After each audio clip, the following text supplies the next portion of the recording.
తెలుగువారి ఆత్మీయ వారధి స్టోరీలో సైన్స్ అవర్ కార్యక్రమానికి స్వాగతం. ఈ సైన్స్ అవర్ కార్యక్రమాన్ని మీకు సైన్స్ ఫర్ సొసైటీ వారి సౌజన్యంతో మీ ముందుకు తీసుకొస్తోంది మీ ఆర్జే రామ్.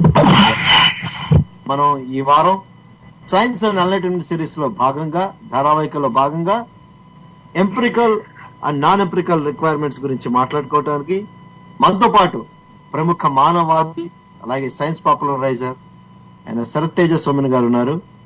వారితో పాటు ఇవాళ డిస్కషన్ లో పార్టిసిపేట్ చేయడానికి గోవింద్ గారు కాలిఫోర్నియా నుంచి, అలాగే ఇందుకూరి గారు సిడ్నీ ఆస్ట్రేలియా నుంచి, అలాగే కార్తిక్ అయ్యగారి గారు సిన్సినాటి ఒహాయో యుఎస్ఏ నుంచి జాయిన్ అయ్యారు.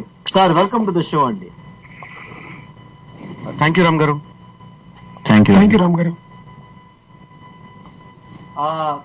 శరత్ గారు, empirical requirements, non empirical requirements, features of a theory అనే వాటి గురించి మనం డిస్కస్ చేసుకోవాల్సిన అవసరం ఏంటి? ఈ సైన్స్ అండ్ ఎన్లైటన్మెంట్, విజ్ఞాన శాస్త్రము, తత్వ పరిశోధన, తత్వం అంటారా, తత్వం అనాలా మనం, ధారావాహికలో భాగంగా వాటి గురించి ఎందుకు మాట్లాడుకోవాలి, వాటి గురించి ప్రాముఖ్యత ఏమిటి, ఎంపిరికల్ నాన్ ఎంపిరికల్ అంటే తెలుగు భాషలో మనం వాటిని ఎలాగా విశదీకరించాలి, విపులీకరించాలి, కొద్దిగా మా శ్రోతలకు చెప్తారా? తప్పకుండా రామ్ గారు. మనం గత ఎపిసోడ్లలో, అంటే ఈ శీర్షికలో భాగంగా మనం చేసిన ధారావాహికల్లో ఇప్పటి వరకు మనం అంటే సైంటిఫిక్ థియరీ అంటే ఏంటి, లేకపోతే సైంటిఫిక్ థియరీకి ఉండవలసిన లక్షణాలు ఏంటి అనే వాటి మీద చెప్పుకుంటూ ఉన్నాం మనం. ఇప్పుడు వీటిలో అందరికీ తెలిసింది, శ్రోతలందరికి కానీ, మనం ఎవరన్నా సైన్స్ అంటే ఏం చేస్తుంది అనే ప్రశ్న మనం వేసుకుంటే మొట్టమొదటిగా మనకి వచ్చే సమాధానం, అతి ముఖ్యమైన సమాధానం కూడా ఏంటంటే, జరుగుతున్న విషయాల్ని అది వర్ణిస్తుంది, వివరిస్తుంది అనేది. అంటే ఏదైతే ఫినామినల్ ఏదో జరుగుతుందో దానికి ఒక ఎక్స్ప్లెనేషన్ ఇస్తుంది సైంటిఫిక్ థియరీ అనేది. కానీ మనం చెప్పుకున్నట్టు గత ధారావాహికల్లో కేవలం అది మాత్రమే కాదు సైంటిఫిక్ థియరీ చేసేది. ఇప్పుడు సైంటిఫిక్ థియరీ అనేది నిజంగానే ఉన్న పరిశీలనని, లేకపోతే కొత్తగా చేయబోయే ప్రయోగాల ఫలితాలని, వాటిని వివరించడం, వాటిని ప్రిడిక్ట్ చేయడం అనేది చేయడం జరుగుతుంది. అయితే అదొకటేనా సైంటిఫిక్ థియరీ చేసేది అనే ప్రశ్న బయలుదేరుతుంది. ఎందుకంటే ఒక సెట్ ఆఫ్ ఎక్స్పెరిమెంట్స్ మనం తీసుకుంటే, కొన్ని ప్రయోగాల వాటి ఫలితాలు కనుక తీసుకుంటే, వాటిని వివరించే, వాటిని చేసే వర్ణనలు, అంటే వాటికి సంబంధించిన సిద్ధాంతాలు, మనం ఒక సిద్ధాంతం తయారు చేసి వాటిని ఎక్స్ప్లెయిన్ చేసేలా చేస్తే కనుక అట్లాంటి కంపీటింగ్ థియరీస్ చాలా తయారు చేయొచ్చు మనం. దానికి బెస్ట్ ఎగ్జాంపుల్ ఏంటంటే ఎకనామిక్స్. వాళ్ళు చూడండి, ఆర్థిక శాస్త్రం కూడా it's also scientific area of study. ఏంటంటే వినియోగదారుల ప్రవర్తన ఎట్లా ఉంటుంది, కన్స్యూమర్ బిహేవియర్ కానీ, లేకపోతే వాణిజ్యం ఎట్లా జరుగుతుంది, అలాగే దానికన్నా ప్రాథమికంగా చూసుకుంటే వస్తువులు అలాగే సేవల సరఫరా ఎలా ఉంటుంది, అంటే allocation of goods and services ఎలా ఉంటుంది అనేది ఆర్థిక శాస్త్రం చదువుతుంది. రకరకాల పరిస్థితుల్లో ఎట్లా వెళ్తుంది, ఎట్లా ముందు వెళ్తుందని. కానీ మీరు చూస్తే చాలా రకరకాల స్కూల్స్ ఆఫ్ థాట్ ఉంటాయి ఎకనామిక్స్ లో. అంటే ఆస్ట్రియన్ స్కూల్ అని, షికాగో స్కూల్ అని, లేకపోతే కీనీషియన్ స్కూల్ అని, అట్లా రకరకాల ఐడియాస్, రకరకాల స్కూల్స్ ఆఫ్ థాట్ అనేవి ఉంటాయి. వీళ్ళు ఏంటంటే అవే ఫినామినాన్ని, అంటే ఇప్పుడు ఒక ఆర్థిక మాంద్యం నడుస్తుంది అనుకోండి, ఒక రిసెషన్ ఉందనుకోండి, దాని నుండి బయటపడడానికి మార్గాలు ఏంటి అనే ఒక ప్రశ్నకి సమాధానం కింద రకరకాల సమాధానాలు చెప్తారు ఈ వేరే స్కూల్స్ ఆఫ్ థాట్ లో. అంటే ఏంటి, ఒకే రకమైన ఫినామినాన్ని, అంటే వాస్తవంగా జరుగుతున్న ఒకే రకమైన పరిశీలనని రకరకాల పద్ధతుల్లో ఎక్స్ప్లెయిన్ చేయడం అనేది, అంటే ఏంటంటే కంపీటింగ్ థియరీస్ అనుకోవచ్చు అనమాట, కంపీటింగ్ మోడల్స్ అనుకోవచ్చు. కానీ మనం చూస్తే ఫిజిక్స్ లో అట్లా ఉండదు కదా. ఇప్పుడు భౌతిక శాస్త్రంలో నా ఫోన్ పైనుంచి కింద పడిపోయిందంటే, నేను ఇప్పుడు కుర్చీ నుంచి నా ఫోన్ అనుకోకుండా పడిపోయి కింద స్క్రీన్ పగిలిపోయిందంటే దానికి ఒకటే ఎక్స్ప్లెనేషన్ ఉంటుంది. ఇలా 4-5 ఎక్స్ప్లెనేషన్లు ఉండవు. జర్మన్ స్కూల్ ఆఫ్ ఫిజిక్స్ అని, అమెరికన్ స్కూల్ ఆఫ్ ఫిజిక్స్ అని, ఇండియన్ స్కూల్ ఆఫ్ ఫిజిక్స్ అని, ఇలా రకరకాలుగా ఉండవు. ఒకటే ఫిజికల్ యాక్టివిటీ ఉంటుంది. అది కింద పడిందంటే గ్రావిటీ, అది పడినప్పుడు దానికి ఫోర్స్, ఆ ఎనర్జీ, దాని వల్ల స్ట్రెంగ్త్ ఉంటుంది, ఆ నేల దాన్ని బట్టి స్క్రీన్ స్ట్రెంగ్త్ ఉందో, ఈ యొక్క రిమైనింగ్ స్పెసిఫికేషన్స్ ప్రకారం అది పగిలిపోయి ఉంటుంది. అంతేగాని ఏమో మీ కర్మ భాగంగా పగిలిపోయిందేమో కదా అది. ఊరుకోండి సార్. కర్మలు మీరు ఇలాంటివి తీసుకొచ్చి ఈ లేనిపోని ఊహాజనితమైన సిద్ధాంతాలని మా ఫోన్లకి మా మనుషులకు ఆపాదిస్తే ఎలా సార్? ఇది భౌతిక శాస్త్రం, మనం ఉంటుంది భూమి మీద.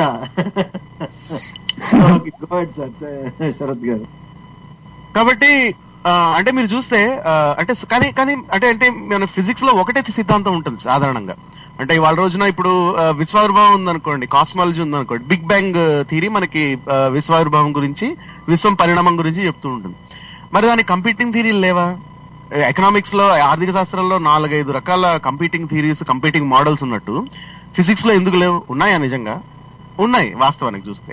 మరి అలాంటప్పుడు వాటిల్లో దేన్ని ఎన్నుకుంటారు? అంటే థియరీ చాయిస్ ఎట్లా ఉంటుంది? అంటే ఇప్పుడు 4-5 రకాల సిద్ధాంతాలు ఒకే దాన్ని వివరిస్తుంటే, ఇప్పుడు మన ఆర్థిక శాస్త్రంలో ఇలా ఉన్నప్పుడు ఒక్కొక్కళ్ళు క్యాంపులుగా ఉండిపోయారు కదా. ఇప్పుడు కొన్ని ఇప్పుడు అంటే ఆర్థిక శాస్త్రంలో అంశాలన్నీ రాజకీయ అంటే పొలిటికల్ పార్టీస్ ఐడియాలజికల్ బేసిస్ అయిపోయింది కదా. ఇప్పుడు కమ్యూనిస్టులు ఉన్నారంటే వాళ్ళు ప్రత్యేకించి వాళ్ళు మార్క్సియన్ ఎకనామిక్స్ మాత్రమే వాళ్ళు సబ్స్క్రైబ్ చేసుకుంటారు. వేరే రకమైన షికాగో ఎకనామిక్స్ కానీ అన్ని తప్పని అంటారు ఉదాహరణకి. అలాగా ఇప్పుడు లిబర్టేరియన్స్ ఉన్నారంటే వాళ్ళు ఈ మార్క్సియన్ ఎకనామిక్స్ ని పట్టించుకోరు. అలాగే చాలా అదర్ స్కూల్స్ ఆఫ్ థాట్ లాంటి ఇతర పొలిటికల్ ఎజెండా ఉన్న ఐడియాలజీస్ కానీ. సో ఇట్లా రకరకాల అంటే ఏంటంటే మీకు థియరీ చాయిస్ ఉన్నా, అంటే రకరకాల సిద్ధాంతాలు కంపీటింగ్ గా పోటీ పడుతున్నా సరే ఒక్కొక్కళ్ళు ఒక్కొక్కటి ఎన్నుకుని దాని మీద అంటే దానికి బాగా స్ట్రాంగ్ గా సబ్స్క్రైబ్ చేసుకోవడం అనేది ఆర్థిక శాస్త్రంలో మనం చూసినా, అది ఒక సైన్స్ అయినా, అది ఒక సామాజిక శాస్త్రం, అది కూడా సోషల్ సైన్స్ అయినా, కానీ మీకు న్యాచురల్ సైన్సెస్ లో సాధారణంగా ఉండదు. ఇప్పుడు జీవ పరిణామం ఉందనుకోండి, జీవ పరిణామానికి పోటీ సిద్ధాంతం ఏం లేదు. అంటే వాస్తవానికి డార్విన్ గారు ప్రతిపాదించినప్పుడు లామార్కియన్ ఎవల్యూషన్ అనేది ఒకటి పోటీ సిద్ధాంతం ఉండేది దానికి, కానీ అది మరుగున పడిపోయింది ఫర్ సమ్ రీజన్. అంటే సాధారణంగా ఏంటంటే బెటర్ ఎక్స్ప్లెనేషన్ ఇవ్వడం, ఇట్లా నాన్ ఎంపిరికల్ ఏవైతే ఫ్యాక్టర్స్ ఉంటాయో వాటి వల్ల ఈ కొన్ని మోడల్స్ అనేవి పైకి వస్తూ ఉంటాయి అన్నమాట, సిద్ధాంతాలు అనేవి. అంటే ఇక్కడ అంటే మన పాయింట్ ఏంటంటే ఇక్కడ అంటే సిద్ధాంతాలు, సైంటిఫిక్ థియరీస్ అనేవి ఎంపిరికల్ ఎక్స్ప్లెనేషన్స్ ఇచ్చినా, అంటే ఏదైతే పరిశీలనలు జరుగుతున్నాయో వాటిని అవి వివరించినా సరే కొన్ని నాన్ ఎంపిరికల్ ఫ్యాక్టర్స్ కూడా ఉన్నాయి ఆ సిద్ధాంతాలు అనేవి ఆమోదయోగ్యంగా అవడానికి. ఇవాళ రోజున కన్సెన్సస్ మోడల్స్ అవ్వడానికి ఏవైతే జనరల్ రిలేటివిటీ తీసుకోండి, లేదంటే ఎవల్యూషన్ తీసుకోండి బయాలజీలో, లేకపోతే మీరు సైకాలజీలో ఏమైనా ప్రాథమిక సిద్ధాంతాలు ఉన్నా అవి తీసుకోండి, ఇంకా నిజానికి చూస్తే ఆర్థిక శాస్త్రంలో సప్లై అండ్ డిమాండ్ కూడా తీసుకోండి. అంటే వేరియస్ సైన్సెస్ లో ఉన్న ప్రాథమికమైన సిద్ధాంతాలు ఏవైతే ఉంటాయో అవి వాటి కంపీటింగ్ వాటి పోటీ సిద్ధాంతాలు ఏవైతే ఉన్నాయో వాటికన్నా ఎక్కువ ఆమోదయోగ్యం కావడానికి కేవలం ఎంపిరికల్ రిక్వైర్మెంట్స్ ఒకటే కాదు కారణం. అంటే కేవలం ఆ వాస్తవాల్ని వర్ణించగలిగే లక్షణం ఒకటే కాదు, ఇతర లక్షణాలు కూడా ఉన్నాయని మనకి కొంచెం జాగ్రత్తగా చూస్తే అర్థమవుతుంది అనమాట. సో ఇవన్నీ నాన్ ఎంపిరికల్ రిక్వైర్మెంట్స్ అవుతాయి ఒక సైంటిఫిక్ థియరీకి ఉండవలసిన లక్షణాల్లో. వాటిల్లోని అంటే నాన్ ఎంపిరికల్ రిక్వైర్మెంట్స్ అని చెప్పుకుంటాం అనమాట. అంటే ఇప్పుడు ఎంపిరికల్ రిక్వైర్మెంట్స్ ఒక సైంటిఫిక్ థియరీకి మనం అంటే సాటిస్ఫై చేయాలి, ఇట్ మస్ట్ సాటిస్ఫై, అంటే తృప్తిపరచాలి. ఒక సైంటిఫిక్ థియరీ అఫీషియల్ గా ఒక సైంటిఫిక్ థియరీ అని అనౌన్స్ చేయాలి అంటే ఎంపిరికల్ గా సక్సెస్ అయి ఉండాలి, ఎంపిరికల్ గా కంటెంట్ఫుల్ అయి ఉండాలి, సింపుల్ గా ఉండాలి, యూనిఫై అయి ఉండాలి, ఎక్స్ప్లెనేటరీ అయి ఉండాలి, చాలా బ్యూటిఫుల్ గా ఉండాలి, ఎలిగెంట్ గా ఉండాలి, హార్మోనియస్ గా ఉండాలి. నాన్ ఎడ్హాక్ ఏదో అలవోకగా వచ్చేసింది, నా నోటికి వచ్చేసా నేను చెప్పేసా అన్నట్టు ఉండకూడదు. కన్సెప్చువల్లీ కోహరెంట్, అంటే నువ్వు చెప్తున్నది అన్ని చోట్ల ఒకే విధంగా అటు ఇటు అయినా సరే ఒకే విధమైన రిజల్ట్స్ రావాలి. ఎవరు ట్రై చేసినా ఇన్వేరియంట్, అంటే దాంట్లో వేరియబుల్స్ అన్ని డిఫరెంట్ గా ఉండకూడదు. అంటే correct me if I'm wrong, invariant అనేది నేను సరిగ్గా చెప్పినట్లేదు, సిమెట్రికల్ గా ఉండాలి. ఇవన్నీ ఇంత తీసుకొని మనం సైంటిఫిక్ థియరీని ఎక్స్ప్లెయిన్ ఒక దాన్ని ఎస్టాబ్లిష్ చేస్తుంటే జకీర్ నాయక్ అనే లాంటి ఒక అడ్డగాడిద వచ్చి it's just a theory, it's a theory, doesn't have any value, it's just a theory, physics లో ఒక థియరీ ఉంది, కెమిస్ట్రీలో ఒక థియరీ ఉంది, చెప్పేశారు అంతే అని చెప్పి ఒక ఆ అడ్డగాడిద చెప్తుంటే అలాంటి వాళ్ళని ఖండించకుండా శాస్త్రవేత్తలందరూ ఏం చేస్తున్నారండి అసలు?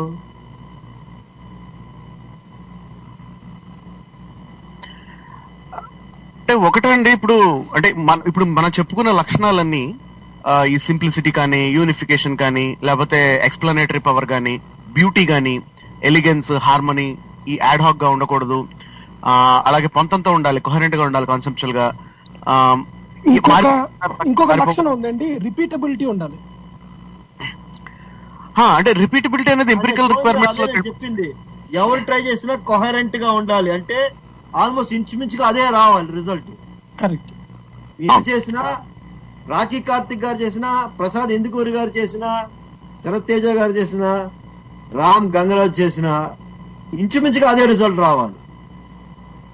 Correct. Also the place of the experiment also important. అది ఎక్కడ చేసినా రావాలి. అది అమెరికాలో చేసినా, యూరోప్ లో చేసినా, ఒక ఇంట్లో చేసినా, బయట చేసినా ఆ కండిషన్స్ ఏమిటో కూడా చెప్పాలన్నమాట దానికి. మీరు కంటిన్యూ చేయండి శరత్ గారు. సో అంటే ఇప్పుడు మనం చెప్పుకున్నవన్నీ ఇవి సైంటిఫిక్ థియరీస్ కు ఉండాల్సిన లక్షణాలండి. ఒకటి. రెండు, ప్రతి ఎక్స్ప్లెనేషన్ సైంటిఫిక్ థియరీ కాదు. ఇప్పుడు ఉదాహరణకి ఇందాక గోవింద్ గారు అన్నారు మీ కర్మ కొద్దీ ఫోన్ పగిలిపోయి ఉండొచ్చు కదా, అది సైంటిఫిక్ థియరీ కాదు. అది ఎందుకంటే మీ కర్మ కొద్దీ పగిలిపోయిన దానికి ప్రిడిక్టరీ పవర్ ఏం లేదు. అంటే మీరు ప్రిడిక్ట్ చేసి ఏం చెప్పలేరు. ఇప్పుడు నా కర్మ బాగుందా లేదా, రేపు బాగుంటుందా లేదా, ఎల్లుండి బాగుంటుందా లేదా అని మీరు ప్రిడిక్ట్ చేయలేరు. ఒకవేళ అట్లాంటి ప్రిడిక్షన్ నేను జ్యోతిషం ద్వారా చేస్తానని చెప్పి కొత్త ఏదో యాడ్ హాక్ గా థియరీ తీసుకొచ్చినా చూడండి, నాకు యాడ్ హాక్ గా మీరు తీసుకొచ్చినట్టు అనమాట. అది కూడా మీకు ఎక్స్ప్లెనేటరీ పవర్ లేదనమాట. అంటే సింప్లీ అంటే ఇట్లాంటి మీరు ఇందాక చెప్పినట్టు ఈ జగ్గి వాసుదేవ్ లాంటి వాళ్ళు చెప్పే మాటలు కానీ, జగ్గి వాసుదేవ్ అనే కాదు ఇంకా ఎవరు ఇట్లాంటి అంటే non scientific point of view అని చెప్పినా సరే వాటికి ఒక ఎంపిరికల్ స్టాండింగ్ ఉండదు. అంటే ఒకవేళ అది ఒక కాజ్ అండ్ ఎఫెక్ట్ ని వాళ్ళు వర్ణిస్తుంటే కనుక, అంటే మీరు మీరు మీరు ఆనందంగా ఎందుకు లేరు అన్నది ఒక ప్రశ్న తీసుకుందాం అనుకున్నాను, మీరు ఎందుకు దుఃఖపడుతున్నారని. దానికి కనుక అంటే ఒక ఎంపిరికల్ గా చెప్పలేకపోతే సమాధానానికి విలువే ఉండదు. అంటే ఫర్ ప్రాగ్మాటిక్ పర్పస్ దానివల్ల ఉపయోగం ఉండదు అనమాట. దాన్ని మీరు ముందుకు తీసుకుని దానిలో ఒక నిర్ణయం తీసుకోవడానికి దాన్ని వాడుకోలేరు. There is no pragmatic perspective to the explanation. So scientific theory అనేది మొట్టమొదటి ఫస్ట్ చేసే పని ఏంటంటే దీనికి ప్రాగ్మాటిజం అనేది ఎక్కువ ఉంటుంది సైంటిఫిక్ థియరీకి. అంటే మీరు ఒక సైంటిఫిక్ థియరీని తీసుకుంటే కనుక దాన్ని పట్టుకుని మీరు టెక్నాలజీ తయారు చేయడంలో వాడచ్చు, అంటే ఒక నిర్ణయాలు తీసుకోవడంలో వాడచ్చు, అంటే మీరు ప్రకృతిని చూసే పద్ధతిని ఒక అలవర్చుకోవడానికి వాడచ్చు సైంటిఫిక్ థియరీ అనేది. కాబట్టి ఇట్లాంటి లక్షణాలన్నీ ఉంటాయి సైంటిఫిక్ థియరీ. ఇవన్నీ metaphysical features of scientific theories అని చెప్పి మనం మొదట్లో కొంచెం చెప్పుకున్నాం మనం. సో అంటే ఏంటంటే ఎంపిరికల్ రిక్వైర్మెంట్స్ ఉండడం, ఎంపిరికల్ స్టాండింగ్ ఉండడం, రిపీటబిలిటీ ఉండడం, అలాగే దాంట్లో ఎంపిరికల్ కంటెంట్ ఉండడం, అంటే దాంట్లో ప్రయోగాలని వర్ణించగలిగేది, ప్రయోగాల్ని దాంట్లోంచి సృష్టించగలిగేది, అంటే ప్రయోగాలను నిర్మాణం చేయగలిగే క్యాపబిలిటీ ఉండాలి సైంటిఫిక్ థియరీకి. కాబట్టి ఏంటంటే ఇట్లాంటి లక్షణాలు అనేది ప్రాథమికంగా ఉండాలి. ఇట్లాంటి లక్షణాలు ఉన్న పోటీ పడుతున్న సిద్ధాంతాలు ఒక 4-5 ఉన్నా సరే వాటిలో కూడా ఈ నాన్ ఎంపిరికల్ రిక్వైర్మెంట్స్ అనేవి ముఖ్యం అవుతాయి. ఇప్పుడు సైంటిఫిక్ థియరీలకి నాన్ సైంటిఫిక్ థియరీలకి ప్రధానమైన తేడా ఏంటంటే ఎంపిరికల్ రిక్వైర్మెంట్స్ అనేవి ఈ నాన్ సైంటిఫిక్ థియరీస్ సాటిస్ఫై చేయవు. ఈ రిపీటబుల్ అబ్జర్వేషన్స్ ఇవ్వగలగడం కానీ, రకరకాల ప్రయోగాల్ని నిర్మాణం దానిలోంచి మనం డిరైవ్ చేయగలిగే క్యాపబిలిటీ కానీ ఇట్లాంటివే ఉండవు అంటే నాన్ సైంటిఫిక్ థియరీస్ కి. అదేదో మామూలుగా ఏదో కథ లాంటి ఎక్స్ప్లెనేషన్ తప్పితే దానికి అంతకన్నా ప్రాక్టికల్ వర్త్ ఏ ఉండదు. అయితే నాన్ ఎంపిరికల్ రిక్వైర్మెంట్స్ కొన్ని ఏదో సాటిస్ఫై చేస్తున్నట్టు, అంటే చాలా సింపుల్ గా తేల్చి చెప్పడము, లేకపోతే ఏదో అందంగా మాటల్లో చెప్పడము అనేవి కొన్ని ఇట్లాంటి నాన్ సైంటిఫిక్ థియరీస్ చేసినా అవి సైంటిఫిక్ థియరీలు ఎప్పటికీ కావు అవి, ఎందుకంటే ప్రధానమైన ఎంపిరికల్ స్టాండింగ్ అది ఇవ్వవు కాబట్టి ఈ ఇందాక మనం చెప్పుకున్న ఏవైతే ఉదాహరణలు ఉన్నాయో, ఈ కర్మ కొద్ది ఫోన్ పగిలిపోవడం కానీ, లేకపోతే ఇలాంటి ఆధ్యాత్మికవేత్తలు చెప్పే మాటలు కానీ, అంటే మనుషుల సమస్యలకో లేకపోతే ఇట్లాంటి సంక్లిష్టమైన అంశాలకో వాళ్ళు ఇచ్చే వివరణ కానీ అవేమీ అందుకనే అవి ఉపయోగం ఏమి ఉండదు అనమాట వాటికి, అట్లాంటి ఎక్స్ప్లెనేషన్స్ కి. ఎందుకంటే వాటిని పట్టుకుని మీరు ఏమీ చెప్పలేరు. అది ఊరికే విని మనకి బాగా అనిపిస్తే విని ఆనందించడం తప్పితే దాన్ని మీరు ప్రాక్టికల్ గా ఏం చేయలేరు. అంటే దాన్ని మీరు మీ జీవితంలో అన్వయించలేరు, దాన్ని బట్టి సాలిడ్ గా నిర్ణయాలు తీసుకోలేరు. దానికన్నా ఇంకా బెటర్ ఎక్స్ప్లెనేషన్స్ ఉన్నాయి, ఏవైతే మీరు నిర్ణయాలు తీసుకోగలుగుతారో అలాంటివి ఉన్నాయి ఇంకా అన్నమాట.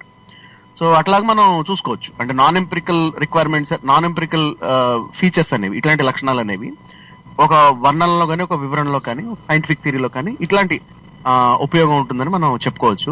అలాంటి లక్షణాలు చూచేగా కనపడినా సరే ఎప్పుడైతే ఎంపిరికల్ రిక్వైర్మెంట్ సాటిస్ఫై కావో అప్పుడు వాటిని ఖచ్చితంగా అవి వాటిని సీరియస్ గా కూడా తీసుకోకూడదు ఫర్ ప్రాగ్మాటిక్ పర్పసెస్ అని కూడా మనకి తెలుస్తుంది. శరత్ గారు, ఇప్పుడు అది అంటే ఇంకొక ఉదాహరణ నేను ఇస్తాను, తర్వాత నేను ప్రశ్న అడుగుతాను.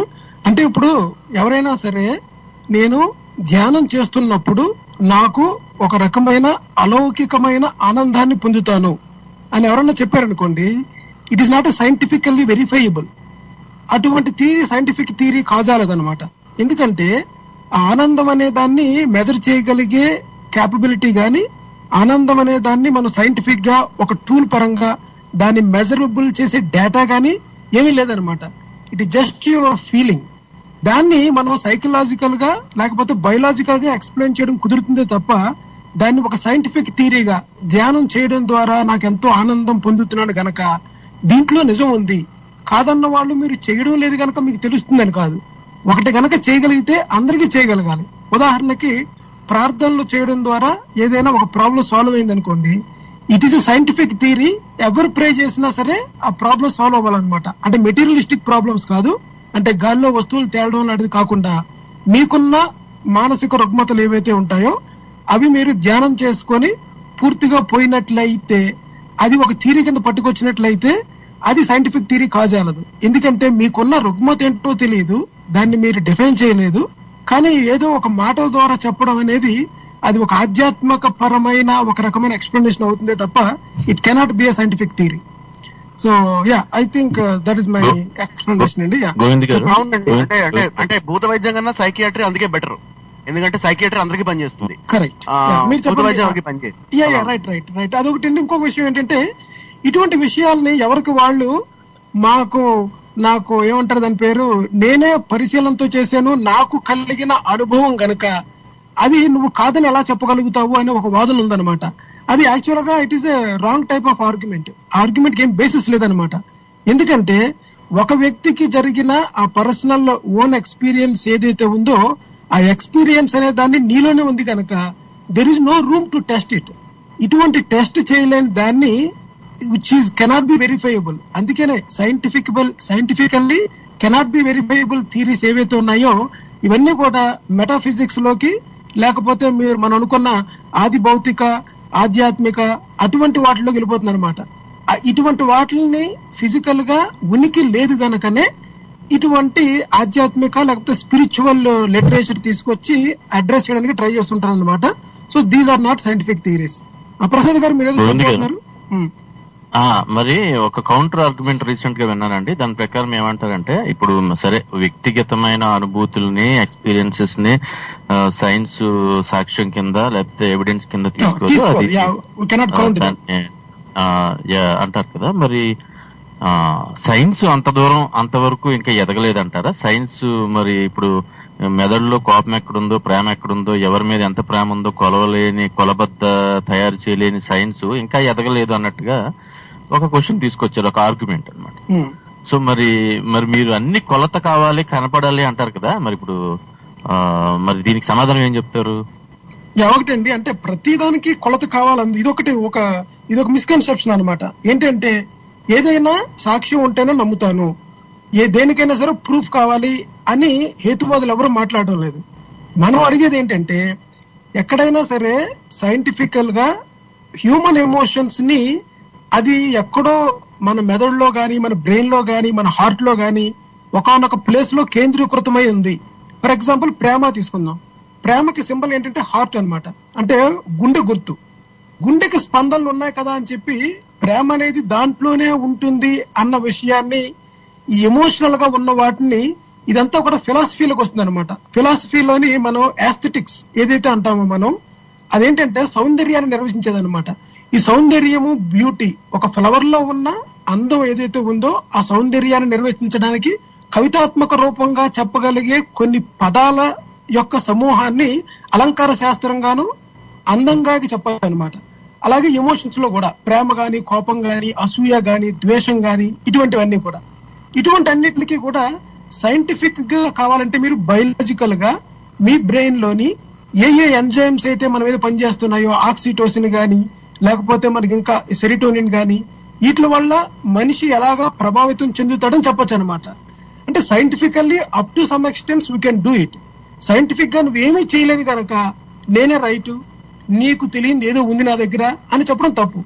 ఎందుకంటే ఇంత డీటెయిల్డ్ గా సైన్స్ పారామీటర్ తో సహా అందరికీ కూడా సైకోథెరపీ చేసి ఒక శాస్త్రాన్ని రూపొందించినప్పుడు science has something to say, అది ఒక అథారిటేటివ్ గా చెప్పగలుగుతుంది అనమాట. ఏమీ లేని వాళ్ళు ఏం చేస్తారంటే నువ్వు ఈ ఆన్సర్ చెప్పట్లేదు గనుక నేనే రైట్ అని చెప్తారనమాట. దీన్ని ఆర్గ్యుమెంట్ ఫ్రమ్ ఇగ్నోరెన్స్ అంటారు. సో యాక్చువల్ గా మనం సబ్జెక్ట్ లోకి వెళ్ళాలి కనుక నేను ఒక్కసారి శరత్ గారు ఒక ప్రశ్న వేద్దాం అనుకున్నానండి. శరత్ గారు, మీరు చెప్పారు కదండి ఇప్పుడు సింప్లిసిటీ అంటే ఏంటి, అసలు సైంటిఫిక్ థియరీస్ లోని మనం ఎందుకు అంత సరళంగా ఉండాలి, అసలు ఎందుకు అంత కాంప్లికేటెడ్ గా కాకుండా సింప్లిసిటీ అనేది దాని యొక్క సిగ్నిఫికెన్స్ ఏంటి? మీరు చెప్పిన ఈ ఎంపిరికల్ మన ఈ థియరీలోని అసలు మనం యాక్చువల్ గా సింప్లిసిటీ యొక్క ప్రాముఖ్యత ఏంటి? సింప్లిసిటీ అంటే అంటే అంటే సంక్లిష్టత లేకపోవడం అనమాట. అంటే సరళత అంటే అర్థం ఏంటంటే మీరు ఒకదాన్ని వర్ణిస్తున్నప్పుడు, అంటే ఒక ఎక్స్ప్లెనేషన్ ఇస్తున్నప్పుడు చాలా అంటే ఎన్నో ప్రాథమికంగా చాలా మీరు అంశాల నిర్వచనం కొత్తగా ఇచ్చి వాటి ద్వారా మీరు వర్ణించడం అనేది కొంత సంక్లిష్టత యాడ్ చేసినట్టు కదా. అంటే కొత్త అంశాలని, ఎక్కువ అంశాలని మీరు ప్రాథమికంగా మీరు ఇంట్రడ్యూస్ చేయందే ఒక ఫెనామినాన్ని మీరు ఎక్స్ప్లెయిన్ చేయలేకపోతే అలా చేస్తుంటే కనుక అది ఇంకా కాంప్లెక్సిటీ పెరుగుతున్నట్టు. అలాగే అసంప్షన్స్ ఎక్కువ చేస్తుంటే అప్పుడు దాని కాంప్లెక్సిటీ పెరుగుతున్నట్టు. అంటే ఇప్పుడు ఉదాహరణకి నా ఫోన్ పడిపోయింది అనుకోండి పైనుంచి, ఇప్పుడు సింపుల్ గా చిన్న point, assumption is the mother of all problems. అవునండి, ఖచ్చితంగా. ఇప్పుడు ఎందుకంటే అంటే ఇప్పుడు ఈవెన్ సైన్స్ కూడా ఎట్లా ఆపరేట్ అవుతుందంటే ఫండమెంటల్ మెటాఫిజికల్ అసంప్షన్స్ ఏంటంటే రెండు. ఒకటి, మనకి పూర్తి జ్ఞానం లేదని, అంటే we have only incomplete knowledge of things around us అనేది మొదటి అసంప్షన్, అనేది మొదటి మెటాఫిజికల్ ఐడియా. రెండోది ఏంటంటే we need to make assumptions అనేవి. అంటే we can't have purely logical theories అనేవి. అంటే కొంత సెట్ ఆఫ్ ప్రిమైసెస్ నుండి మొదలు పెట్టాలి. ఈవెన్ ప్రిమైసెస్ కూడా ఎప్పటికప్పుడు చూన్ చేస్తున్నా సరే కొంత పాస్టులేట్స్ అంటారు వీటిని సైన్స్ లో. అంటే ఇప్పుడు కాంతి వేగం అన్ని ఫ్రేమ్స్ ఆఫ్ రిఫరెన్స్ లోనూ ఒకేలా ఉంటుందని కానీ ఇవన్నీ పాస్టులేట్స్ ఇవి. అలాగే స్పేస్ టైం అనేది ఒకటి, అంటే స్పేస్ టైం అనే ఒక బేస్ మీద యూనివర్స్ ని చెప్పడం అనేది అదొక కన్స్ట్రక్ట్ అనమాట అది. సో ఇట్లాంటి కంటిన్యూ.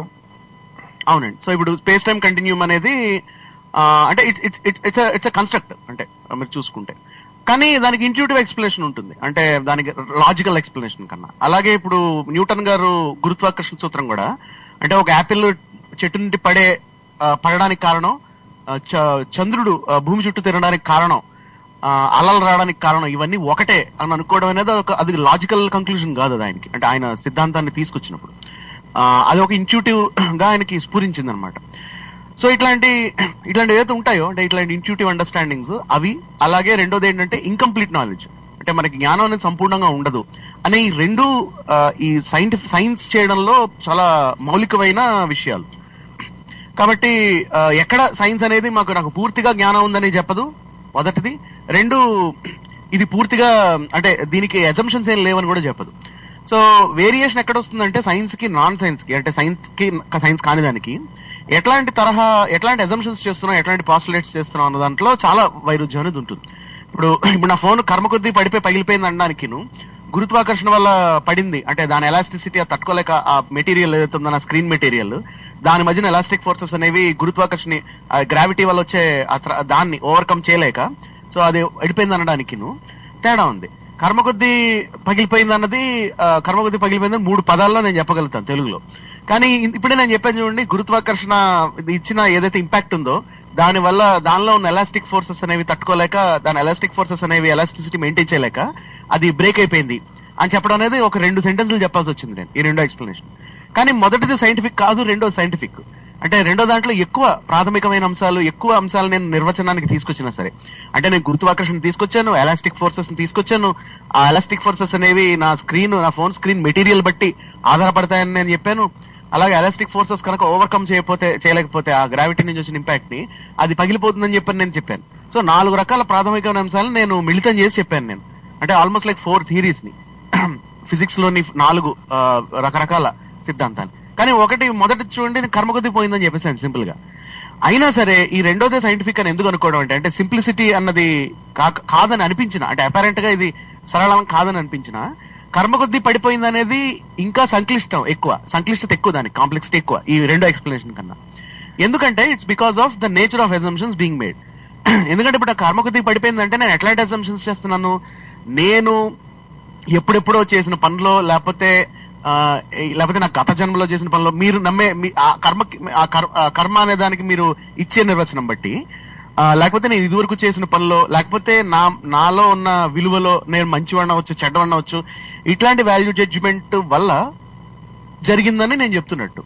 సో ఈ అండర్లైన్ అజంప్షన్స్ ఏవైతే ఉన్నాయో, కర్మ అనేది మీరు ఎట్లాగా ఫార్ములేట్ అవుతుంది అన్న దాని మీద మీరు అంటే నిజంగా మీరు వివరణ ఇవ్వడానికి ప్రయత్నం చేస్తే, అది రెండో ఎక్స్ప్లెనేషన్ అనేది ఇచ్చానో ఒక 4 సిద్ధాంతాలను మిళితం చేసి దానికన్నా ఇంకా ఎక్కువైపోతుంది. అది ఒక 500-600 పేజీల పుస్తకం రాసినా ఒక కాంక్రీట్ థియరీ రాకపోవచ్చు కర్మకి, అంటే కర్మ ఎట్లా ఫార్ములేట్ అవుతుందో చెప్పడానికి.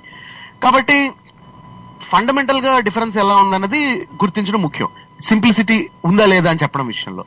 కాబట్టి ఫలానాది సరళంగా ఉందా లేదా అనేది కేవలం అది అంటే ఒక మనుషుల భాషలో ఎంత అలా ఆర్టికులేట్ చేసామనే కాకుండా, దానికి ఒక పూర్తి ఫార్మల్ డిస్క్రిప్షన్ ఇవ్వడానికి ఎంత మీరు రాయడం జరిగిందని కానీ, లేకపోతే ఎంత సంక్లిష్టతతో కూడిన మ్యాథమెటికల్ ఫార్ములేషన్స్ మీరు ఇవ్వడం జరిగిందని కానీ చెప్పుకోవడం చాలా ముఖ్యం అండి. ఇదే ఉదాహరణ ఏంటంటే విత్ ఇన్ సైన్స్ చూసుకుంటే, అంటే సైన్స్ ని నాన్ సైన్స్ ని కాంట్రాస్ట్ చేయడం నా ఉద్దేశంలో ఇట్స్ నాట్ ఫెయిర్. ఎందుకంటే సైంటిఫిక్ ఎక్స్ప్లెనేషన్స్ కానివి ఇట్లాంటివి అయితే కర్మ కొద్ది పడిందనో, లేకపోతే జ్యోతిష్యం గానీ, వాస్తు ఇట్లాంటివి ఉన్నాయో, అవన్నీ చాలా అంటే ప్రాథమిక దశలోనే అవన్నీ బొటబోర్లో పడిపోతాయి సైంటిఫిక్ ఎక్స్ప్లెనేషన్స్ ముందు. ఉదాహరణకి ధరలు పెరగడానికి మీరు గ్రహాలని వీటిని చూసుకోవడం కన్నా డిమాండ్ అండ్ సప్లై అనేది మీకు చాలా మంచిగా మీకు ఎక్స్ప్లెనేషన్ ఇస్తుంది ధరలు పెరగడానికి. ఇప్పుడు ఉల్లి ధరలు పతాక స్థాయిలో ఉన్నాయని అంటున్నారు భారతదేశంలో. ఉల్లి ధరలు పతాక స్థాయిలో ఉండడానికి అదొక పంచాంగం చూసో లేకపోతే అదొక గ్రహాల బట్టో చెప్పే విషయం కాదు. ఒకవేళ అట్లా చెప్పే ప్రయత్నాలు చేసినా దానికన్నా మీకు సప్లై అండ్ డిమాండ్ అనేది చాలా యాక్యురేట్ గా మీకు ప్రిడిక్షన్స్ అనేది ఇస్తుంది. అందుకని supply and demand is a far better model then almanac. పంచాంగాల్లో ఈజీ టు అండర్స్టాండ్, దానికి మ్యాథమెటికల్ ఫార్ములేషన్ ఉంది ఒకటి, అంటే లైక్ దానికి ఒక లాజికల్ స్ట్రక్చర్ ఉంది. అలాగే అది ఎక్స్ప్లెయిన్ చేయొచ్చు. మీరు సప్లై అండ్ డిమాండ్ తీసుకెళ్లి మరి మీరు అగ్రిగేట్ డిమాండ్ అగ్రిగేట్ సప్లై కింద చేయొచ్చు. అలాగే దాని మ్యాక్రో ఎకనామిక్స్ లో అంటే వేరే రకమైన అంటే ఉల్లిపాయలకు ఉన్న సప్లై అండ్ డిమాండ్ మోడల్ ని టమాటాలకు వాడచ్చు, మీరు బియ్యానికి వాడచ్చు, పప్పులకు వాడచ్చు. అంతేకాదు మీరు డబ్బుకు కూడా వాడచ్చు, అంటే రూపాయల మనీకి కూడా వాడచ్చు, మనీకి వాడచ్చు, లేబర్ కి వాడచ్చు. లేబర్ మార్కెట్ లో అదే మోడల్ అప్లై చేయొచ్చు. కాబట్టి ఆ మోడల్ అనేది చాలా విస్తృతంగా వాడుకోగలిగే మోడల్ అన్నమాట. సో మోడల్ లిమిటేషన్స్ ఉన్నాయా లేదా అనేది వేరే ప్రశ్న. కానీ మీరు పంచాంగం చూసి ఇప్పుడు సరుకుల ధరలు అనేది ఒక పేజీ మీరు రాసినా, అట్లా మీకు జీతాలు ఎలా ఉంటాయని కొత్త పేజీ ఇవన్నీ రాసుకుంటూ పోవాలి. అండ్ ఆల్ ద సేమ్ ఏంటంటే అవేమి మీకు ఒక సింప్లిస్టిక్ మోడల్స్ బేసిస్ మీద చెప్పేవి కావవి. సో దానికనే బెటర్ ఎక్స్ప్లెనేషన్స్ అవుతాయి అనమాట సప్లై అండ్ డిమాండ్. అదొక ఉదాహరణ. అంటే నాన్ సైన్స్ ని సాఫ్ట్ సైన్స్ ని కంపేర్ చేసినా మీకు పూర్తిగా తేడా తెలిసిపోతుంది. ఇది చాలా easy, this is something that is very easy to understand. కానీ విత్ ఇన్ సైన్స్ కూడా ఇది జరుగుతుంది అనేది మనకి తెలుస్తోంది. ఒక చిన్న ఉదాహరణ ఏంటంటే న్యూటన్ గురుత్వాకర్షణ సూత్రం వర్సెస్ ఐన్స్టైన్ జనరల్ రిలేటివిటీ. మీరు వాస్తవాన్ని చూసుకుంటే న్యూటన్ గురుత్వాకర్షణ సూత్రం అనేది ఒక 11th క్లాస్ 12th క్లాస్ స్థాయిలో ఉన్న పిల్లలకి నేర్పచ్చు. ఎందుకంటే న్యూటన్ గురుత్వాకర్షణలో ప్రాబ్లమ్స్ ని సాల్వ్ చేయడానికి కావాల్సిందల్లా బేసిక్ ఆల్జిబ్రా ఒకటి కావాలి, క్యాలిక్యులస్ ఒకటి తెలియాలి. ఇంటిగ్రేషన్ డిఫరెన్షియేషన్ తెలిస్తే మనకి న్యూటన్ గారు ఏదైతే రాశారో ఆయన రాసిన గ్రావిటేషన్ థియరీ ఏదైతే ఉందో, Newton law of universal gravitation, అది పూర్తిగా అర్థం చేసేసుకోవచ్చు. కానీ ఐన్స్టైన్ గురుత్వాకర్షణ ఐన్స్టైన్ జనరల్ రిలేటివిటీ సాపేక్ష సిద్ధాంతాన్ని తెలుసుకోవాలంటే గనక అది చాలా తతంగా ఉంది. దానికి వెక్టార్ క్యాలిక్యులస్ తెలియాలి, అంతేకాకుండా దానికి టెన్సార్స్ మీద దాని గురించి అవగాహన ఉండాలి, అలాగే టెన్సార్ క్యాలిక్యులస్ తెలియాలి. ఇంతేకాదు ఐన్స్టైన్ సాపేక్ష సిద్ధాంతంలోని ఏవైతే ఫార్ములాస్ ఉంటాయో, ఫీల్డ్ థియరీస్ ఉంటాయి, Einstein field theories, Einstein field equations. So వాటిని సాల్వ్ చేయడం కూడా చాలా కష్టతరమైన పని. ఇవాళకి కూడా మీరు మామూలు న్యూటన్ గురుత్వాకర్షణ సూత్రాలు లెక్కేసినట్టు క్యాలిక్యులేటర్ పెట్టుకుని లెక్కేయలేరు అవి. దానికి కంప్యూటర్స్ అవసరం పడుతూ ఉంటుంది, అప్రాక్సిమేట్ సొల్యూషన్స్ కోసం కానీ వాటికి కానీ. కాబట్టి ఒక ఐన్స్టైన్ ఫీల్డ్ ఈక్వేషన్ ని సాల్వ్ చేయడం అనేది చాలా సంక్లిష్టమైన అంశం న్యూటన్ గురుత్వాకర్షణ సూత్రం కన్నా. కానీ సాపేక్ష సిద్ధాంతం అనేది ఎందుకు ఆమోదయోగ్యం అయింది అని మనం చూసుకుంటే కనుక, సాపేక్ష సిద్ధాంతం అనేది రకరకాల వాటిలో ఇమిడిపోతుంది. అంటే సాపేక్ష సిద్ధాంతం వాడి మీరు కాస్మాలజీ ఎక్స్ప్లెయిన్ చేయొచ్చు, ఇలా ఉంటాయి అనమాట. అలాగే simply on purely empirical grounds, అంటే ఏంటంటే న్యూటన్ గురుత్వాకర్షణ సూత్రం వివరించలేని చాలా అంశాలని ఐన్స్టైన్ ఈ సాపేక్ష సిద్ధాంతం వివరిస్తుంది. బ్లాక్ హోల్స్ లాంటివి కానీ, అంతేకాదు కేవలం మెర్క్యూరీ ఆర్బిట్ ప్రెసిషన్ ఇట్లాంటి అంశాలను కూడా మనకి సాపేక్ష సిద్ధాంతాల్లో ఇంకా మెరుగైన వివరణ అనేది ఉంటుంది. అందుకని అది ఆమోదయోగ్యం అయిందనమాట. అంటే దాని కాంప్లెక్సిటీ అనేది డిఫరెంట్ గా ఉన్నా. అలాగే అజంప్షన్స్ వైజ్ చూసుకున్నారనుకోండి మీరు, అంటే దాని అండర్లైంగ్ అజంప్షన్స్ ఏమున్నాయని చూసుకుంటే, మనం గత ఎపిసోడ్ లో చెప్పుకున్నట్టు న్యూటన్ గురుత్వాకర్షణ అనేది it relies on an assumption at force at distance, అంటే యాక్షన్ అట్ డిస్టెన్స్. అంటే రెండు అంటే మాసెస్ అనేవి అట్రాక్ట్ అవుతాయని, అంటే మాసెస్ కి అట్రాక్షన్ అనేది ఒక లక్షణం అని, అంటే అదొక మెటాఫిజికల్ అజంప్షన్ లా ఉంటుంది న్యూటన్ గురుత్వాకర్షణ సూత్రంలో. ఒకసారి మెటాఫిజికల్ అజంప్షన్ చేసుకున్న తర్వాత అండర్లైన్ థియరీ సింపుల్ గానే ఉంటుంది, దాని నుంచి వచ్చే మ్యాథమెటిక్స్ అంతా సింపుల్ గానే ఉంటుంది. కానీ ఈ అజంప్షన్స్ ఏవైతున్నాయో వాటిని సాపేక్ష సిద్ధాంతాన్ని చాలా సరళీకృతం చేసేసింది. సాపేక్ష సిద్ధాంతంలో కేవలం గురుత్వాకర్షణ అనేది స్పేస్ టైం కున్న ఒక కర్వేచర్, స్పేస్ టైం కనుక కర్వేచర్ ఉంటే దాని ప్రభావమే మనం గురుత్వాకర్షణగా చూస్తాం అనేది సాపేక్ష సిద్ధాంతం. స్పెషల్ థియరీ ఆఫ్ రిలేటివిటీ చెప్తున్నారు కదా, నేను జనరల్ రిలేటివిటీ చెప్తున్నానండి, స్పేస్ టైం కర్వేచర్. సో అంటే ఏంటంటే ఇప్పుడు స్పేస్ టైం అనే ఒక కన్స్ట్రక్ట్ తీసుకుంటా, అది నిజాన్ని వాస్తవానికి స్పేస్ టైం అనేది ఒక మెటాఫిజికల్ కన్స్ట్రక్ట్ కూడా కాదు. మీరు అంటే యాక్చువల్ గా మీరు చూసుకుంటే కనుక, సో స్పేస్ టైం అనే ఒక మ్యాథమెటికల్ కన్స్ట్రక్ట్ తీసుకుంటే దాని నుండి ఐన్స్టైన్ ఫీల్డ్ ఈక్వేషన్స్ ఈ రెండు ఉంటే మీకు పూర్తిగా గురుత్వాకర్షణ అనేది వివరించేయచ్చు. ఈ యాక్షన్ అట్ డిస్టెన్స్ అంటే ఇప్పుడు రెండు వస్తువుల మధ్యన ఒక లక్షణంగా, అంటే ఒక ఆకర్షణ అనే ఒక లక్షణం ఉంటుందని, కానీ ఇట్లాంటి మెటాఫిజికల్ అజంప్షన్స్ చేయక్కర్లే సాపేక్ష సిద్ధాంతంలో. కాబట్టి ద టైప్ ఆఫ్ అజంప్షన్స్ అనేవి కూడా చాలా ముఖ్యం అనమాట నాన్ ఎంపిరికల్ బేసిస్ లో. సో ఎటువంటి అజంప్షన్స్ అయితే ఫిజికల్ బేసిస్ మీద ఉంటాయో లేకపోతే ఒక లాజికల్ బేసిస్ మీద ఉంటాయో అవి దే విల్ ఫేర్ బెటర్, అంటే they will be chosen better than metaphysical assumptions. కర్మ కొద్ది పడిందనో లేకపోతే వస్తువుకి ఆకర్షణ అనే ఒక లక్షణం ఉంటుందనో ఇట్లాంటివి చెప్పడం కన్నా అనమాట. థ్యాంక్ యూ అండి శరత్ గారు. ఆన్ ద సేమ్ లైన్, మీరు ఎలా జరుగుతుంది అన్నదాన్ని మీరు ఒక ఎగ్జాంపుల్ తీసుకుని దాన్ని ఎక్స్ప్లెయిన్ చేయడానికి ట్రై చేశారు, అందులో వేరియస్ థియరీస్ ని అవి తీసుకొచ్చి. బట్ మరి సైన్స్ ఎందుకు జరుగుతుంది అన్నది చెప్పలేకపోతుంది కదా అన్నది ఒక కౌంటర్ ఆర్గ్యుమెంట్, అంటే రిలేటెడ్ గా వచ్చింది కాబట్టి అడుగుతున్నా. అంటే ఇప్పుడు ఒక వ్యక్తి ఫ్యాటీ ఫుడ్ ఎక్కువ తింటే అతనికి హార్ట్ అటాక్ వచ్చింది అనుకుంటే, బాగా ఆరోగ్యంగా అన్ని పద్ధతులు ఫాలో అయిన అతనికి ఇంకొక వ్యక్తి కూడా ఒక 25 ఏళ్ళకి హార్ట్ అటాక్ వచ్చింది అన్న కేసుని తీసుకొచ్చి మరి ఇతనికి ఎందుకు జరిగింది, సో మీ థియరీ తప్పు కదా అన్నట్టుగా ఒక కౌంటర్ ఆర్గ్యుమెంట్ ఉంటుంది. మరి దాన్ని ఎలాగా అర్థం చేసుకోవాలంటారు? అంటే ఏ మాత్రం వేరే ఇప్పుడు కర్మ సిద్ధాంతం గాని వేరే జన్మలో చేసుకున్న పాపాలు పుణ్యాలు వల్ల గాని ఇలా జరుగుతుంది ఇలాంటివి అన్నట్టుగా కాకుండా కేవలం మీరు అవన్నీ పక్కన పెట్టేసి మీరు ఎలా జరుగుతుందని చెప్తున్నారు, కానీ ఎందుకు జరుగుతుందని ఎక్స్ప్లెయిన్ చేయలేకపోతుంది కదా మీ మోడర్న్ సైన్స్ అన్నది కౌంటర్ ఆర్గ్యుమెంట్. దాన్ని ఎలా అర్థం చేసుకోవాలి? తప్పకుండా అండి, ఎందుకంటే చాలా మంచి ప్రశ్న. ఎందుకంటే మనకి తరచుగా వినపడుతూ ఉంటుంది ఈ హౌ అండ్ వై క్వశ్చన్స్ అని చెప్పని. ఇప్పుడు మన ఈ ఆధ్యాత్మికవేత్తలు జగ్గి వాసుదేవ్ గాని ఇట్లాంటి వాళ్ళు చెప్పేది ఏంటంటే, science tells you science answer you the how questions but it does not answer the why questions అని. అంటే ఎలా జరుగుతుందో చెప్తుంది కానీ అంటే సైంటిఫిక్ ఎక్స్ప్లెనేషన్ అనేది ఎందుకు జరుగుతుంది అనేది ఎక్స్ప్లెయిన్ చేయదని. అంటే వాస్తవానికి అది నిజం కాదు. ఎందుకంటే మీరు భాషను ఎట్లా వాడుతున్నారు అన్న దాన్ని బట్టి ఉంటుంది దీనికి సమాధానం అనేది.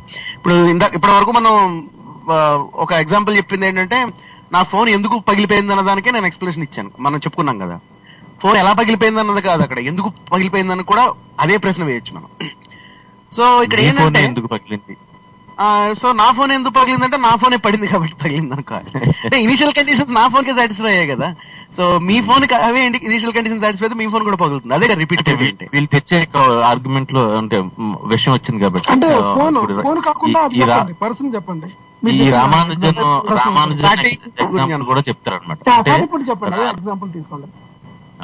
అదొకటి ఎవరికి రానిది దేవతను ఎవరినో కల్లోకి వచ్చి నాకు చెప్పిందని రామానుజనే చెప్పాడు. మోడర్న్ సైంటిస్టులు అందరూ ఇప్పటికీ ఆశ్చర్యపోతున్న బ్లాక్ హోల్స్ గురించి ఎన్నో థియరీస్ చెప్పిన అతనుకి మరి ఆ అనుభూతి ఎలా కలిగింది, దాని సైన్స్ ఎలా ఎక్స్ప్లెయిన్ చేస్తుంది అన్నట్టుగా. అలాగే బెంజిన్ ఫార్ములా కనుక్కున్న వాళ్ళకి కూడా ఆయనకి దాని ఫార్ములా కాదు, దాని పేరేంటి, ఆ బాండింగ్ ఒక పాము తోక తను ఖర్చుకున్నట్టు కల్లో కనిపించింది అని చెప్పారని. ఇవన్నీ కూడా ఎలా ఉంటాయంటారండి? మీరు చెప్పండి శరత్ గారు. అంటే ఒకటండి, ఇక్కడ ఏంటంటే నేను చెప్పినట్టు, ఇందాక మనం అనుకున్నట్టు, అంటే ఎందుకు అన్న ప్రశ్నలు అనేవి కూడా సైన్స్ అనేది ఆన్సర్ చేస్తుంది. మనం భాషను ఎట్లా వాడుతున్నాం అని బట్టి ఉంటుంది మొదటి అంశం. రెండోది ఏంటంటే, ఇప్పుడు ఈ ఉదాహరణలు ఏవైతే మీరు చెప్పారో, ఇప్పుడు క్రికెట్ ఉందండి. క్రికెట్ లో ఏంటి, ఒక బాల్ వేస్తే ఒక బ్యాట్ ఒక యాంగిల్లో కొడుతుందండి కదా. కానీ ఒక బ్యాట్స్మెన్ ఎట్లా నించున్నాడు, అతను ఎట్లా స్వింగ్ చేస్తున్నాడు బ్యాట్ అన్న దాన్ని బట్టి మీరు ఎగ్జాక్ట్ గా ఇప్పుడు 6 వెళ్తుందా 4 వెళ్తుందా అనేది ప్రిడిక్ట్ చేయడం కూడా కష్టం. ఎందుకంటే కేవలం బ్యాట్ బాల్ లాంటి రెండు వస్తువుల మధ్యన ఉన్న ఇంటరాక్షన్ అయినా ఇది యాంగిల్, ఏ యాంగిల్లో దాన్ని కొడుతున్నారు, లేకపోతే ఎంత ఫోర్స్ తో కొడుతున్నారు, ఈ ఇనీషియల్ కండిషన్స్ ఏవైతే ఉంటాయి చూడండి, ప్లెథోరా ఆఫ్ ఇనీషియల్ కండిషన్స్, ఇందులో ఒక 50-60 మెజర్మెంట్స్ ఉంటాయి.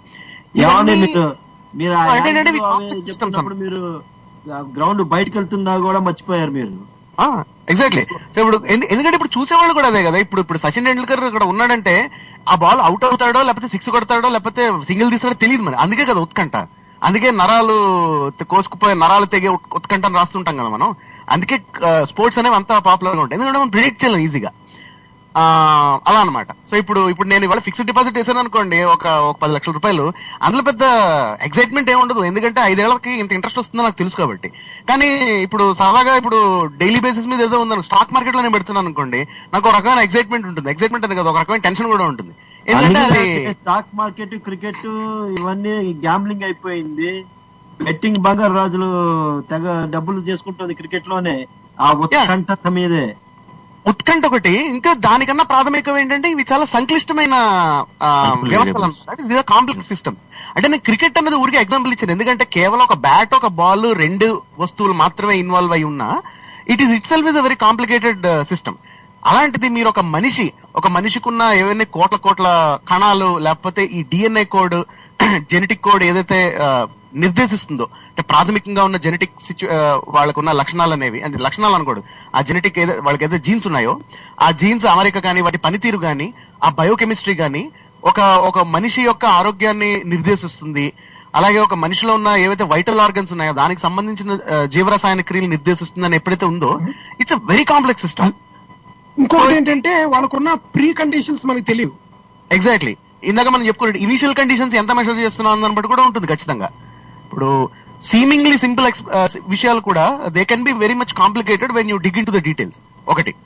రెండేంటంటే ఇప్పుడు మనం మామూలుగా ఫండమెంటల్ ఫిజిక్స్ మాట్లాడుకున్నాం అనుకోండి, అటామిక్ ఫిజిక్స్ కానీ, ఎలక్ట్రాన్, న్యూట్రాన్ చాలా ఐడియలైజ్డ్ గా ఉంటాయి, అంటే చాలా సింపుల్ గా మనం ఎక్స్ప్లెనేషన్ ఇచ్చేయగలుగుతాం. కానీ మీరు ఒక నీటి ఒక పాత్రలో నీరు తీసుకుని దాన్ని వేడి చేసినప్పుడు అందులో ఉన్న మాలిక్యూల్స్ కదలిక ఎలా ఉంటుంది, దాంట్లో ఉష్ణోగ్రత, దాంట్లో టెంపరేచర్ డిస్ట్రిబ్యూషన్ ఎట్లా ఉంటుంది, హీట్ డిస్ట్రిబ్యూషన్ ఎట్లా ఉంటుందని ఎక్స్ప్లెయిన్ చేయడానికి కూడా ఫండమెంటల్ ఫిజిక్స్ సరిపోదు, దానికి స్టాటిస్టికల్ మెకానిక్స్ కావాలి. అంటే ఏంటి, మీరు 1,00,000 మాలిక్యూల్స్ 1,00,000 ఆటమ్స్ ఉన్నాయని అనుకుని ఉంటాయి కాబట్టి వాటి మధ్యన స్టాటిస్టికల్ గా చాలా బర్డ్స్ ఐ వ్యూలో ప్రవర్తన ఎట్లా ఉంటుంది అనేది ఒక ప్రత్యేకమైన స్టాటిస్టికల్ మెకానిక్స్ అనే శాస్త్రం చెప్తుంది ఫిజిక్స్ లోనే.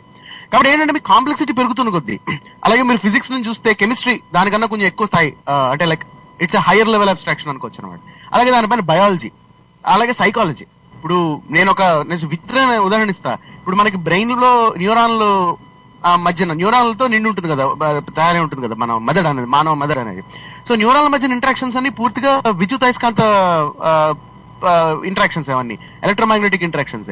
మనకి ఎలక్ట్రోమాగ్నెటిజం కాంక్రీట్ థియరీ ఉంది, కానీ దాని అర్థం ఇప్పుడు నేను నెక్స్ట్ మినిట్ లో ఏం ఆలోచన చేస్తానని చెప్పలేం ఎలక్ట్రోమాగ్నెటిక్స్ వాడి. ఎందుకంటే brain is a very complicated system, and when you express it in terms of electromagnetic, Maxwell's electromagnetism, it becomes very hard to calculate anything. So ఇప్పుడు నేను సూపర్ కంప్యూటర్ కి నేను ఫీడ్ చేసిన, నా తర్వాత ఆలోచన ఎలా ఉంటుంది అనేది 10 సంవత్సరాల తర్వాత అది రిజల్ట్ ఇచ్చింది అనుకుందాం, కానీ అప్పటికి జరిగిపోయింది కదా, అప్పటికి నా తర్వాత ఆలోచన వచ్చి 10 సంవత్సరాలు అయిపోయింది. సో రియల్ సిచ్యువేషన్స్ లో, అంటే రియల్ టైమ్ లో ఇలాంటివి చేయలేకపోవచ్చు మనం. ఏం వాడి ఫిజిక్స్ వాడి చేయలేకపోవచ్చు, అంటే ఎలక్ట్రోమాగ్నెటిజం వాడి చేయలేకపోవచ్చు ఫిజిక్స్ లో కూడా. కానీ ఒక న్యూరల్ నెట్వర్క్ వాడి నేను ఒక డెసిషన్ ఆల్గోరిథం నేను ప్రాసెస్ చేయొచ్చు, దట్ విల్ బి ఫాస్టర్. కానీ అది ఫండమెంటల్ ఫిజిక్స్ కాదు. అంటే ఎలాగంటే ఇప్పుడు మీరు సప్లై అండ్ డిమాండ్ వాడి మీరు వినియోగదారుల ప్రవర్తనని మీరు అంచనా వేయచ్చు, సప్లై అండ్ డిమాండ్ చాలా రియల్ టైమ్ లో చేయొచ్చు. కానీ మీరు ఫండమెంటల్ ఫిజిక్స్ వాడి ఒక భారతదేశంలో ఒక 90 కోట్ల మంది ఉన్నారు అనుకుందాం. సో 90 కోట్ల మంది మెదళ్లలో జరుగుతున్న క్రియలు అన్ని మనం ఎలక్ట్రోమాగ్నెటిజం టెంప్లెట్ లో రాసుకుంటే we can never predict what's going to happen to the price of onions. కానీ ఉల్లిధరలు ఎట్లా పెరుగుతాయని చెప్పలేం. అంటే వాస్తవానికి నాట్లు వేసేది రైతులు, ధరలు చూసి ఆలోచన చేసేది రైతులు. అంటే ఇవన్నీ మనుషులు తీసుకునే నిర్ణయాలైనా సరే వాటిలో ఒక ఫిజిక్స్ అబ్స్ట్రాక్షన్ లో, అంటే వాటిలో ఒక ఎలక్ట్రోమాగ్నెటిక్ లెవెల్ ఆఫ్ అబ్స్ట్రాక్షన్ లో చెప్పలేము అవి.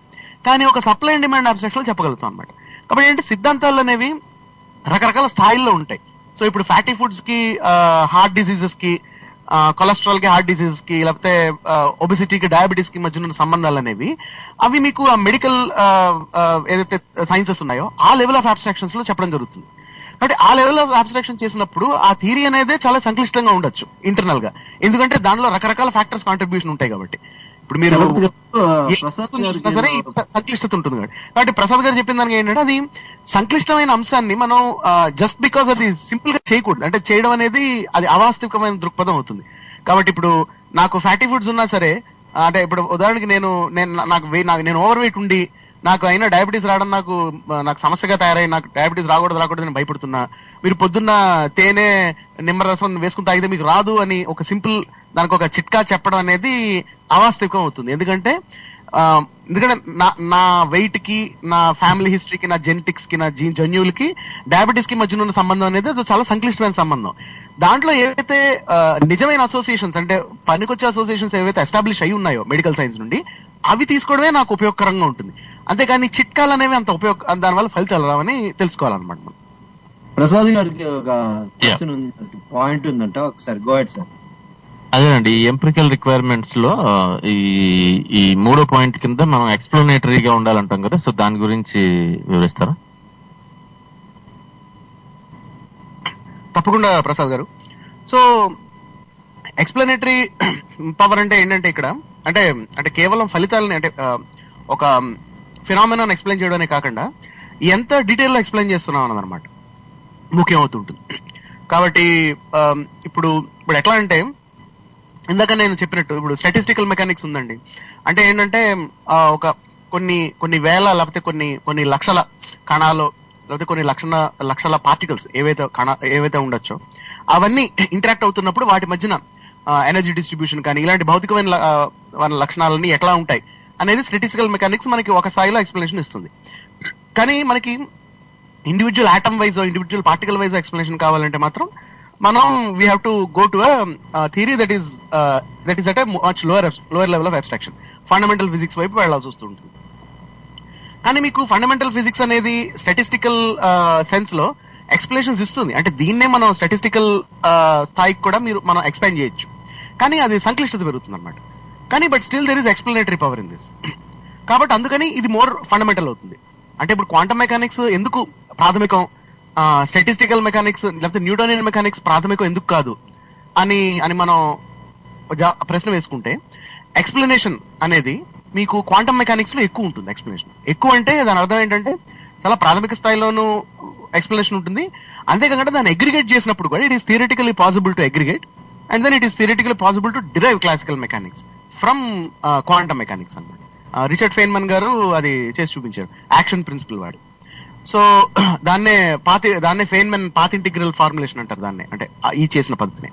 కాబట్టి ఎప్పుడైతే ఇది ఉంటుందో, అంటే మీరు అంటే ఎట్లాగైతే మీరు ఇటుకల్ని పేర్చి మీరు ఒక భవంతి కడతారో, భవంతే ప్రాథమికం కాదు, ఇటుక ప్రాథమికం అవుతుంది. అంటే భవంతి పెద్దగా ఉన్న చూడడానికి, భవంతిలో మీరు నివసించగలిగిన, అంటే మనకు ఒక పెద్ద భవనం అనేది, మనకు ఒక బిల్డింగ్ అనేది మనకి ఎక్కువ ఉపయోగకరంగా ఉండడానికి అని చేయడానికి. కానీ ఇటుకలో మనం ఉండలేం కాబట్టి, ఇటుకలో మనం ఎలాగో ఉండలేం. ఇటుక అనేది మనకి ఆ రకంగా ఉపయోగపడకపోయినా ఇటుక అనేది ప్రాథమికం అవుతుంది. ఎందుకంటే మీరు అంటే నేను చాలా చాలా సింపుల్ ఎక్స్ప్లెనేషన్ ఇస్తున్నాను నేను. ఎందుకంటే ఇది బిల్డింగ్ బ్లాక్ అవుతుంది, ఇటుకలు అనేవి బిల్డింగ్ బ్లాక్ అవుతుంది. అలాగే ఇటుకలన్నీ పేర్చి మీరు ఒక భవంతి కట్టగలుగుతారు కాబట్టి, సిమెంట్ వాడి ఇవన్నీ కాబట్టి ఇవన్నీ ఫండమెంటల్ అవుతాయి అన్నమాట.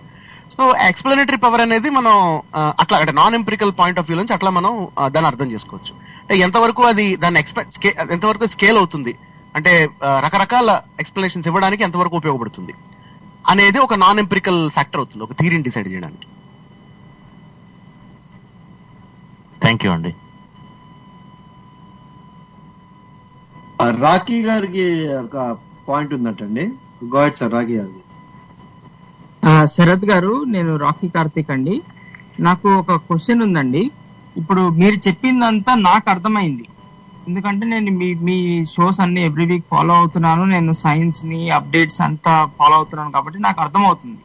కాకపోతే ఇప్పుడు మీరు చెప్పింది ఒక కామన్ మ్యాన్ కి, ఒక విలేజ్ లో ఉండే ఒక సైన్స్ అవన్నీ తెలియని వాళ్ళకి వాళ్ళ దగ్గరికి తీసుకెళ్లాలంటే, ఒక సరళమైన భాషలో ఎక్స్ప్లెయిన్ చేయాలంటే అంటే ఎలా తీసుకెళ్లాలంటారు? ఇప్పుడు మీరు చెప్పిన ఎంపిరికల్ ఎయిమ్ ఓరియంటెడ్ ఎంపిరిసిజం అనేది నాకు ఎలా అర్థమైందనంటే, ఒక ఎంపిరిసిజం దానికి ఒక ఎయిమ్ ఉండాలి. అంటే it should be useful for the entire world. అంటే ఓన్లీ సైన్స్ తెలిసిన వాళ్ళకే కాదు, ప్రపంచంలో ఉన్న ప్రతి ఒక్కరికి యూస్ఫుల్ అవ్వాలి. అలా అవ్వాలి అంటే వాళ్ళ దగ్గరికి ఎలా తీసుకెళ్ళగలగాలి మనం దీన్ని? అది నా క్వశ్చన్ అండి. ఇది చాలా మంచి ప్రశ్న అండి. అంటే ఎందుకంటే ఈ ఛాలెంజ్ అనేది అందరికీ ఉంటూనే ఉంటుంది మనందరికీ. ఏంటంటే ఇప్పుడు ఇప్పుడు ఇప్పుడు మనకి తెలుసు అంటే ఇది ఇలా జరుగుతుందని, కానీ అంటే we are convinced by some explanation, by some scientific explanation. And we want to tell that to others. అంటే అవతల వాళ్ళకి అది అర్థమయ్యేలా చెప్పడం, అంటే వాళ్ళు కన్విన్స్ చేయగలగడం అనేది, అంటే మనం ఎట్లాగైతే కన్విన్స్ అయ్యామో అవతల వాళ్ళని కన్విన్స్ చేయగలగడం అనేది. రకరకాల మోటివేషన్స్ ఉంటాయి. ఎందుకంటే సరిగా ఆలోచించడం అనేది అందరికీ ముఖ్యం కాబట్టి. ఇప్పుడు అబద్ధాలు నమ్మదాం అని ఎవరు అనుకోరు. ఇప్పుడు ఎవరైతే నాన్ సైంటిఫిక్ థింగ్స్ అంటే ఇప్పుడు ఇట్లాంటివి నమ్ముతారో, అంటే ఎవరికైతే అంటే మనం ఏదైతే మూఢనమ్మకాలు అంటామో, అంటే otherwise which are called super. అదే గోవింద్ గారు అన్నట్టు ఫోన్ పడిపోయింది అన్నట్టు. అవునండి. సో అంటే ఒకటేంటంటే అంటే ప్రాథమికంగా చూసుకుంటే అంటే ఒకటి, ఇప్పుడు ఇవాళ రోజున మనం కానీ లేకపోతే ఇప్పుడు అంటే నేను ఒక ఉదాహరణ ఇస్తా. ఇప్పుడు స్టీఫెన్ హాకింగ్ గారు ఉన్నారు. ఆయన యాక్చువల్గా is a mathematician. Mathematical physics అలాగే జనరల్ రిలేటివిటీ అవి ఆయన ఏరియాస్ ఆఫ్ ఎక్స్పర్టీస్. అవన్నీ చాలా హైలీ మ్యాథమెటికల్ గా ఉండే థియరీస్. కానీ ఆయన బ్రీఫ్ హిస్టరీ ఆఫ్ టైమ్ లో ఒక మాట రాశారు కదా ఆయన. ఈ పుస్తకం అనేది నేను అతి తక్కువ అంటే as few mathematical equations as possible తో రాద్దామని చెప్పని, కానీ ఒకటే రాశాను నేను, ఈజీ వరల్డ్ MC స్క్వేర్ అని చెప్పి. అంటే ఏంటంటే అంటే ఒక చాలా టెక్నికల్ గా అంటే ఒక సంక్లిష్టత, అంటే ఒక రకమైన సంక్లిష్టత. అంటే ఇప్పుడు ఉదాహరణకి ఇప్పుడు మీకు మ్యాథమెటిక్స్ లో ఫార్మల్ ట్రైనింగ్ ఉంటే మీకు బ్రీఫ్ హిస్టరీ ఆఫ్ టైం చదివే కన్నా మీకు క్వాంటమ్ మెకానిక్స్ ఈక్వేషన్స్ చూస్తే ఇంకా మీకు బాగా అర్థమైపోవచ్చు క్వాంటమ్ థియరీ అనేది. కానీ అందరికీ అలా ఉండదు. సో ఏంటంటే ఇక్కడ అంటే జనరల్ లెవెల్ ఆఫ్ అంటే మనుషులందరూ మాట్లాడుకునే భాషలో చెప్పగలగడం అనేది ఒక పని, ఒకటి చేయడం. ఇది చేసిన తర్వాత కూడా రెండోది ఏంటంటే అది చెప్పిన అంశం కూడా అర్థం కావాలంటే కొన్ని ప్రాథమికమైన అంశాల గురించి అవగాహన ఉండాలి. కాబట్టి ఆ ప్రాథమిక అంశాలు అనేవి స్కూల్ స్థాయిలో చెప్పగలగడం అనేది రెండోది. ఇప్పుడు అలలు ఎందుకు వస్తున్నాయి అన్నది ఒకటి ఉంది. మొన్న నేను ఒక సోషల్ మీడియాలో ఒక మెసేజ్ చూసా. అలలు ఎందుకు వస్తున్నాయన్న దానికి ఒక పెద్ద అద్భుతమైన ఒక ఏదో మిరాక్యులస్ ఒక దేవుడు ఇది చేస్తున్నాడు అన్నట్టు ఒక లింక్ పెట్టి చెప్పడం అనేది. వాస్తవానికంటే మీకు అలలు రావడానికి దీనికి దైవత్వానికి సంబంధం లేదు. అలలు రావడం అనేది ఇట్స్ ప్యూర్లీ టైడల్ ఫోర్సెస్ వల్ల జరిగేది, అది గురుత్వాకర్షణ వల్ల జరిగేది అది. సో ఇప్పుడు అంటే ఏంటంటే మనం ఒక ఉదాహరణ చెప్తానండి నేను. ఒక ఉదాహరణ, ఫర్ ఎగ్జాంపుల్ ఇప్పుడు భూకంపాలు ఎందుకు వస్తున్నాయి అన్న విషయాల్ని దేవతలందరూ వాళ్ళ భుజాల మీద మోస్తున్నారు అన్నది ఒక ఎక్స్ప్లెనేషన్ అయితే, ఇంకో ఎక్స్ప్లెనేషన్ ఏంటంటే థియరీ ప్లేట్ టెక్టానిక్స్ థియరీ. అంటే ఈ మొత్తం గోళం అంతా కూడా 7 రకాల పెద్ద పెద్ద ప్లేట్ల లాగా ఒక లవా లాంటి ఒక జలం మీద, అంటే ఒక గుడ్డు మీద గుడ్డు పెంకు ఎలాగైతే ఉంటుందో అలాగే 7 పెంకుల్ని ఒక గుడ్డు మీద ఊహించుకుంటే ఎలా ఉంటుందో అన్న ఒక మోడల్స్ గనక క్రియేట్ చేసి ఈ గ్రామాల్లో ఉన్న ప్రజలకి వాళ్ళకి ఎక్స్ప్లెయిన్ చేస్తున్నప్పుడు గనక మన అటువంటి మోడల్స్ తో కనుక ఎక్స్ప్లెయిన్ చేయగలిగి, లేకపోతే ఇటువంటి ఈ పెద్ద పెద్ద ప్లేట్లని షేక్ చేసి ఒక భూకంపాలని సిమ్యులేట్ చేయగలిగే ఎక్విప్మెంట్స్ కూడా ఉంటాయన్నమాట. కొన్ని అటువంటి ఎక్విప్మెంట్స్ ని కానీ పిల్లలకి గనక చూపించగలిగితే భూకంపాలు ఈ విధంగా వస్తున్నాయి, మన భూమి అంతా ఎలాగుంది అని ఒక ఆబ్జెక్ట్ వైజ్ గా చూపించగలిగితే ఎక్కువ అవగాహన ఉంటుంది అనమాట.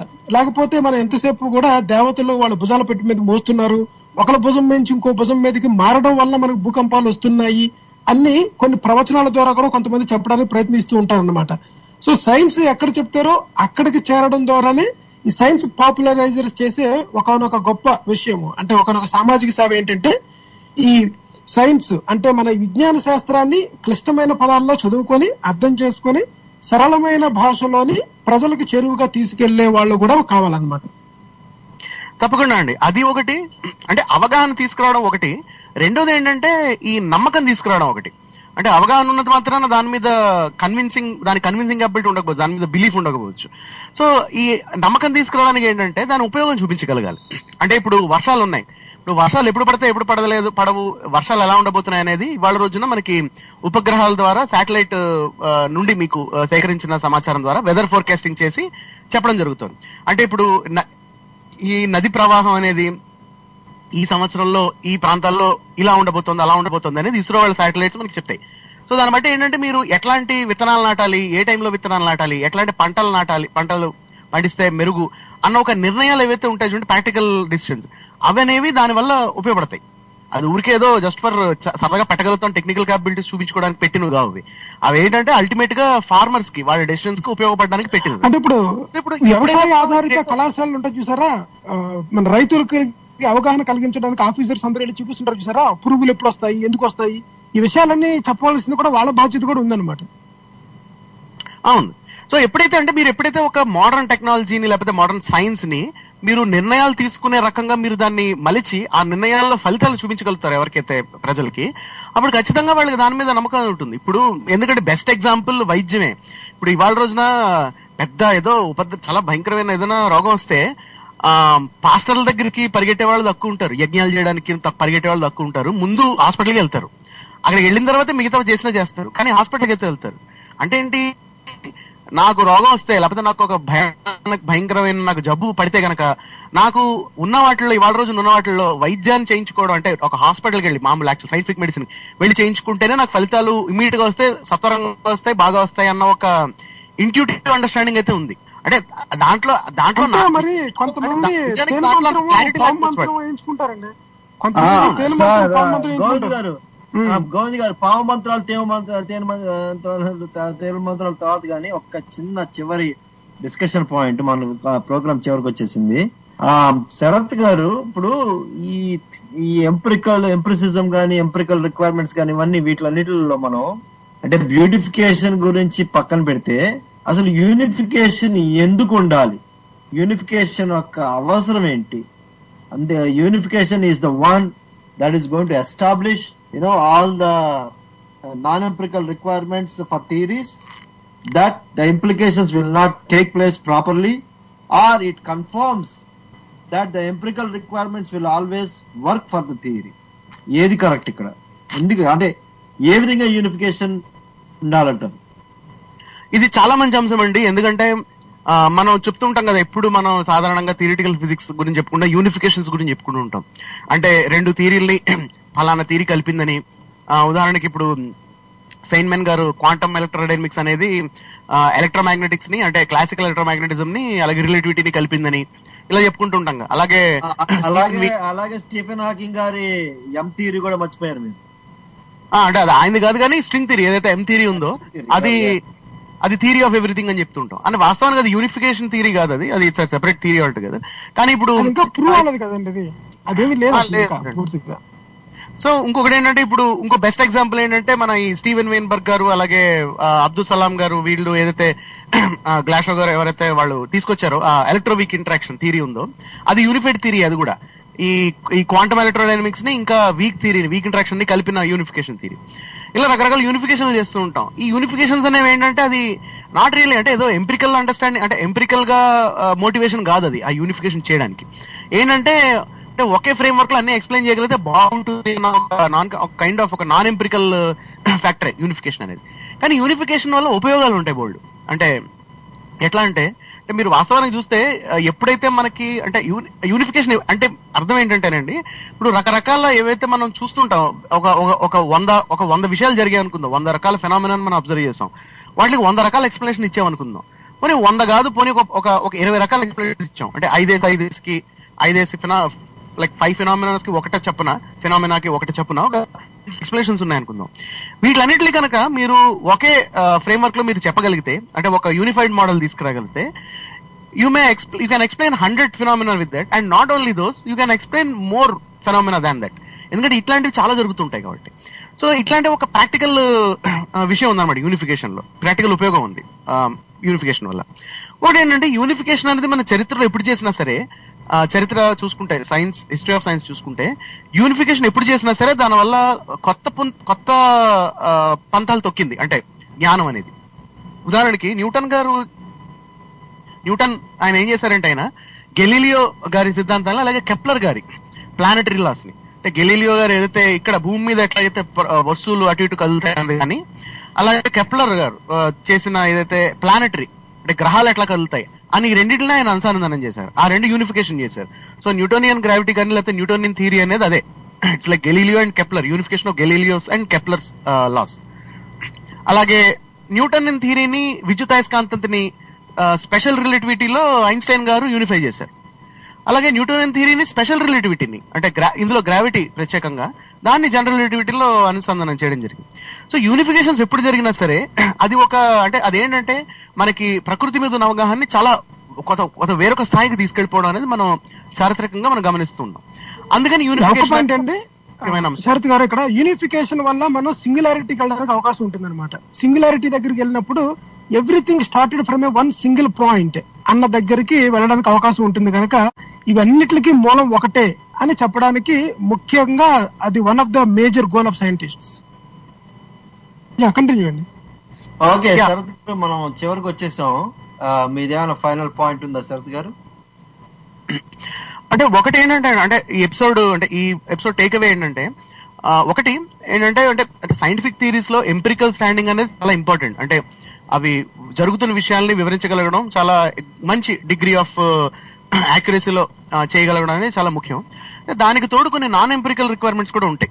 అంటే ఇట్లాంటివి అయితే మనం చేసే సింప్లిసిటీ కానీ, లేకపోతే ఇలాంటి అంటే ఎక్స్ప్లెనేటరీ పవర్ ఎక్కువగా ఉండడం కానీ, రకరకాల స్థాయిలో ఉండడం కానీ, లేకపోతే బ్యూటీ అంటే ఇక్కడ సిమెట్రీ వైజ్ గా బ్యూటీ అనమాట, అది కానీ, లేకపోతే యూనిఫికేషన్ చేయగలగడం కానీ, ఇవన్నీ ఏంటంటే ప్రయోగాలకు సంబంధించని అంశాలైనా సరే ఇవి ప్రాక్టికల్ రీజన్స్ కొద్ది, ప్రాగ్మాటిక్ రీజన్స్ కొద్ది, అంటే ఏంటంటే వాటిని అట్లాంటి కారణాల కొద్ది ఈ నాన్ ఎంపిరికల్ ఫ్యాక్ట్ అనేవి కూడా దానిలో మిళితమై ఉంటాయి. ఒక టేక్అవే. రెండో టేక్అవే ఏంటంటే, సైంటిఫిక్ థియరీస్ ని, నాన్ సైంటిఫిక్ థియరీస్ ని మనం రెండు మనకి వినిపించినప్పుడు బేరీజ్ వేసుకోవడానికి ఈ అంశాలు ఉపయోగపడతాయి మనకి. కేవలం ఏదో బ్యూటీ బాగుంది, సింపుల్ గా ఉందా అన్నట్టే కాకుండా అండర్లైయింగ్ అజంప్షన్స్ ఎంత కాంప్లెక్స్ గా ఉన్నాయి అనేది ఒక స్కెప్టికల్ పాయింట్ ఆఫ్ వ్యూలో, లేకపోతే ఒక విమర్శనాత్మక ఆలోచన చేయడానికి కూడా ఈ నాన్ ఎంపిరికల్ ఫ్యాక్టర్స్ ఏవైతున్నాయి అవి కూడా దోహదపడతాయని అర్థమవుతుంది మనకి.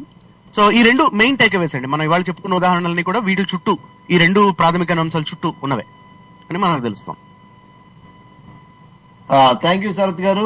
తెలుగు వారి ఆత్మీయ వారి టోరీలో ఇవాళ మనం సైన్స్ అండ్ ఎన్లైటన్మెంట్ సిరీస్ ధారావాహికలో ఇవాళ మనం ఎంపిరికల్ రిక్వైర్మెంట్స్ గురించి శరత్ తేజ సోమిని గారితో, అలాగే ప్రసాద్ ఇందుకూరి గారితో, అలాగే గోవింద్ గారితో, అలాగే కార్తిక్ గారితో మాట్లాడాము. మళ్ళా వచ్చే వారం ఇదే ధారావాహికలో వేరే టాపిక్ మీద మాట్లాడటానికి మనతో పాటు వీళ్ళందరూ జాయిన్ అవుతారు. అప్పటిదాకా నా నుంచి, అలాగే సైన్స్ ఫర్ సొసైటీ నుంచి, అలాగే మా గెస్ట్ నుంచి, అలాగే మిగతా పార్టిసిపెంట్స్ నుంచి అందరి దగ్గర నుంచి సెలవండి.